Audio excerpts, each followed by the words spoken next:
Welcome Memoir viewers, and today I'm going to be talking about why I'm making this channel and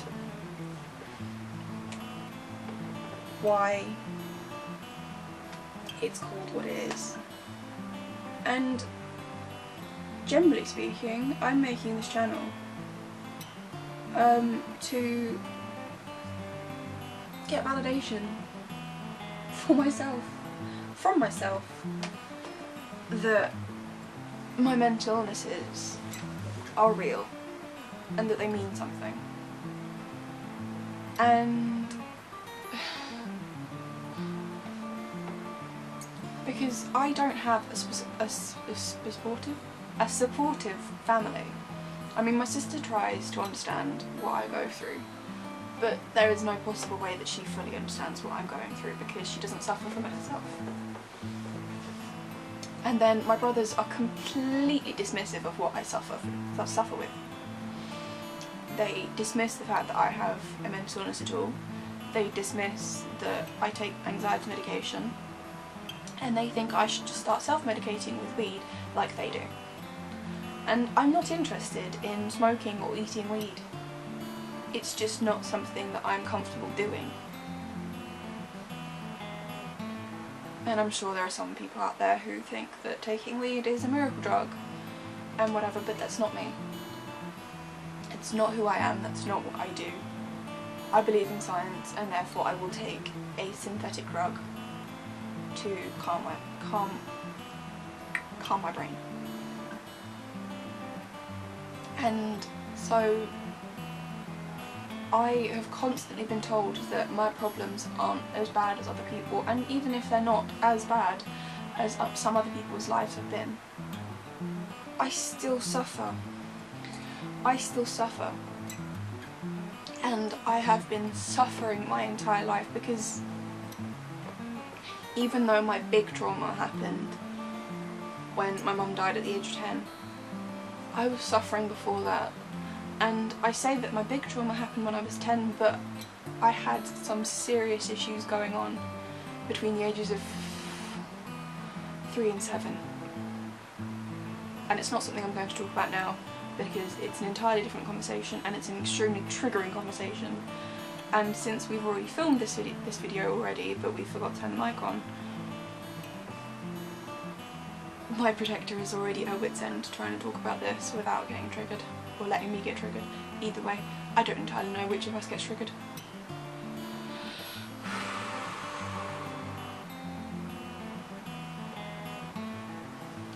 But growing up, I was constantly dissociating, and this was pre-knowing what dissociation even was.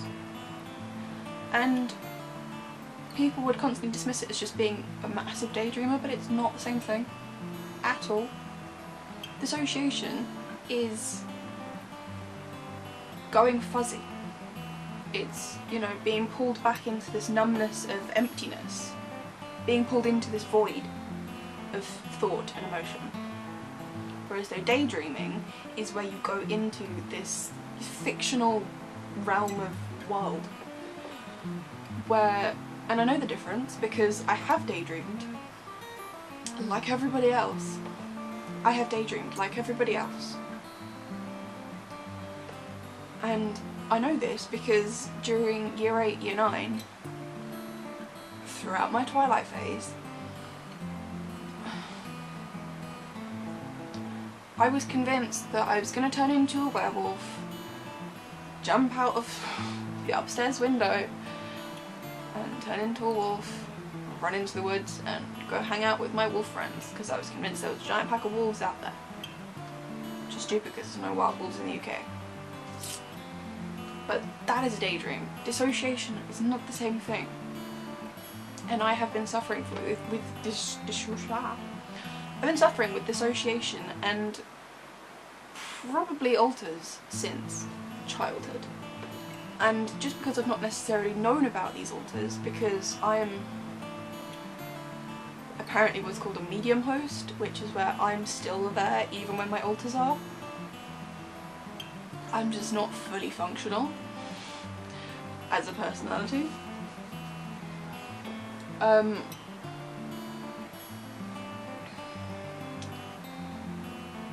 was I? So I've been suffering with dissociation my entire life, and then and I knew this wasn't normal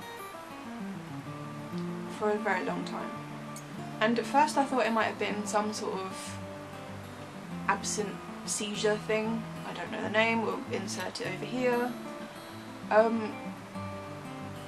But I didn't fit the criteria, and I think part of me knew it wasn't that.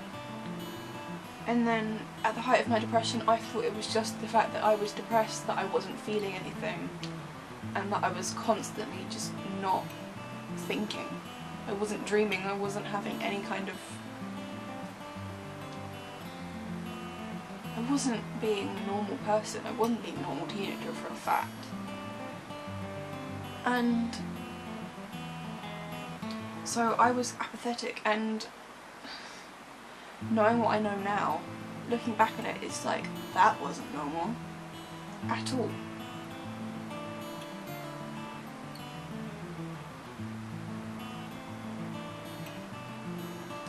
And I had a protector back then, and she's hardcore. I don't know if she's still in me, or if she's gone dormant, or what happened to her, but I never see her anymore. And I think I might be the cause of that. I think I might have upset her because around the time of my mum dying, I got given a social worker, and I remember saying that I had voices in my head, and the way she looked at me absolutely freaked me out and made me convinced that reinforced the idea that hearing voices means you're crazy. And as such, I have been banned or blocked or something happened so that I never see the inner world. And I have a picture of what the inner world looks like to me, because that's all I'm allowed to see. And where the fuck were we?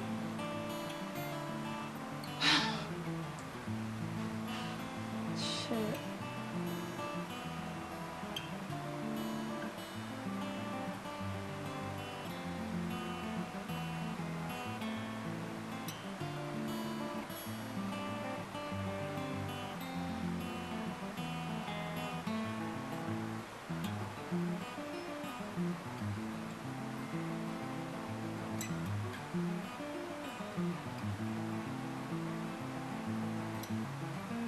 I don't even know where we were. Where were we? Anybody?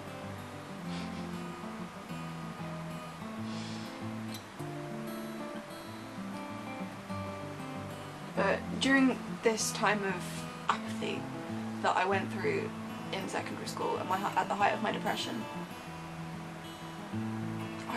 I think part of me knew that it wasn't just apathy from the depression. I think part of me knew that it was something more than that, because I wouldn't feel much of anything. I'd be kind of numb and floaty. And then suddenly something would trigger me, and it's like my adrenaline would just start rocketing through me, and it would just be an instant fight or flight response. And so one of these instances would be going into school assembly, and that's terrifying. It's extremely triggering. It's just this massive group of people, and my thoughts weren't even necessarily words. It was just an automatic fear response. It was like, no, this is scary, this is dangerous, what are we doing? And I couldn't tell you what happened in most of my assemblies, because I was just sort of sitting there numb, not feeling anything, and my protector would have to come forward and be there so that someone was controlling the body properly. And at the time it wasn't who I have now, it was another protector. And I really hope she's not gone dormant or gone and done something. I hope she's still in me because she was a good person.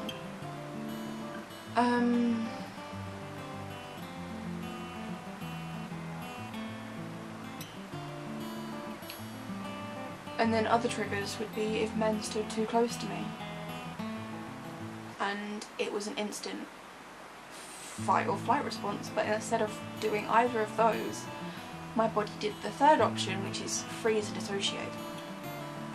And it's not even my body, it's me. I did that. Because my body does whatever the conscious person tells it to do. But since I could no longer remain conscious about it because I had to go away from it, because it was so triggering.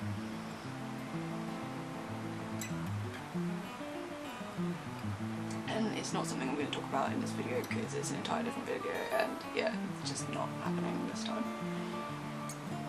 Because it's not a video that I will be able to make sober or by myself, because it's that I can't even talk about it without even saying anything about it. It's fucking ridiculous. But anyway, that's the video. Well, that's what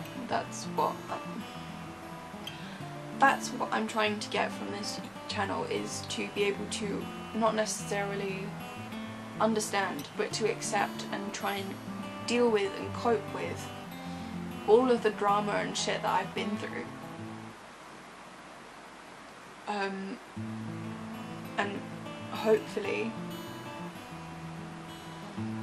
find a therapist who will be able to help me understand the dissociation and the other personalities and my protectors and whatever. Because while I believe I have OSDD and probably dissociative amnesia, I don't know which subtype I fit into. I just know that I'm not the only one in my head, because I know that when they are co-conscious with me, I have more memory than when it's just me. And it's terrifying to not remember your life, unless you're not alone in your head, which sounds completely absurd. But it's true. It's the only way I can explain it. And then, because of all of this drama and shit that I've gone through, I classify myself as a broken girl.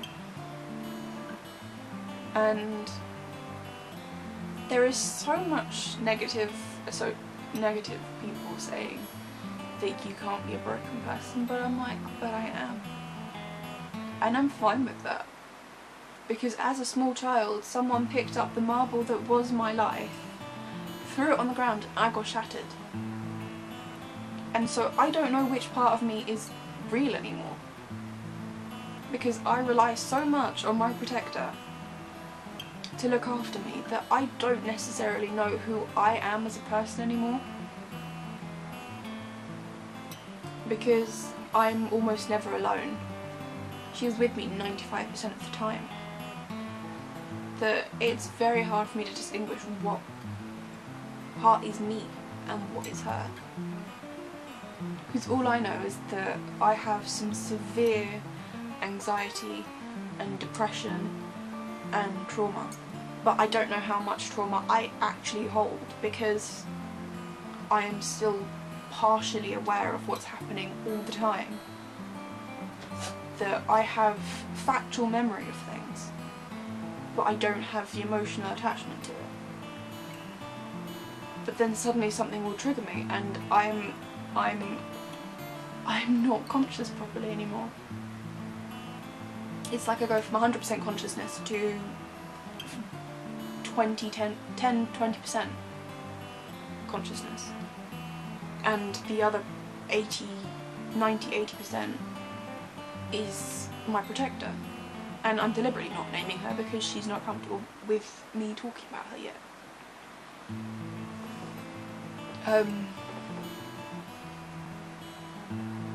But she's the only one of my alters that has a name, because my other alter that I'm fully aware of and that is still here is Little Me, which is just who I was as a young child, and who my friend who's been on this channel knew growing up. Because I genuinely don't think that was me. Or that was me at the time, but now that years have gone by, I can no longer remember who that was. And she comes out when she's safe. And she comes out when she's safe, when she's around my friend. And unfortunately she doesn't realise that my family aren't fully safe, not for her. And there have been times where I've had to bring myself back to consciousness when she's been with me, because my family believe or don't know that I have this little alter. And so when I start acting childishly, they're just like, grow up, you have to grow up. And my little can't. She's a child. She is me as a child, and she doesn't know what it means to grow up yet. She is Peter Pan, she is forever young. And as such, I have to come back and look after her, because it's not safe for her to be out around my family, because they just expect me to act the age my body is, act the age I am. Because me as Ella, I grow with the body, I age with the body. I am 20 years old, I identify as that. Whereas though my little, I don't know how old she is necessarily, but she's far younger than I am. She's under 10. And then there's my protector, who doesn't really seem to have an age. She's just sort of, I think she age slides as well. She's like between the ages of 16 and fucking, I don't know how old I am. But because of her, I always felt older than I was when I was growing up. So for my teenage years, I constantly felt like I was older, more mature than I should have been.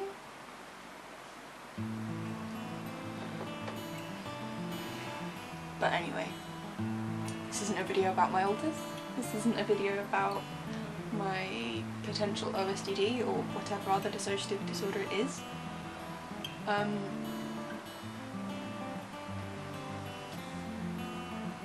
This is about how I am a broken girl, and that's the name of the channel, because I'm a broken girl, and this is a diary, essentially, of who I am, what I've become, and who I hope to become, and at this point I don't know who I'm supposed to become. But I hope to someday be able to share who I am and what I become. But yeah, I am a broken girl, and this is my memoir. And it doesn't bother me to be called a broken girl. But anyway, thank you so much for watching. Please like my video, my Facebook page, which is linked below. And, you know, like and subscribe if you want more information about my life, or about, you know, my alters occasionally, maybe. I'm sure my protector will come out eventually and tell you the truth about who she is. And yeah, peace out, thank you for watching, and goodbye.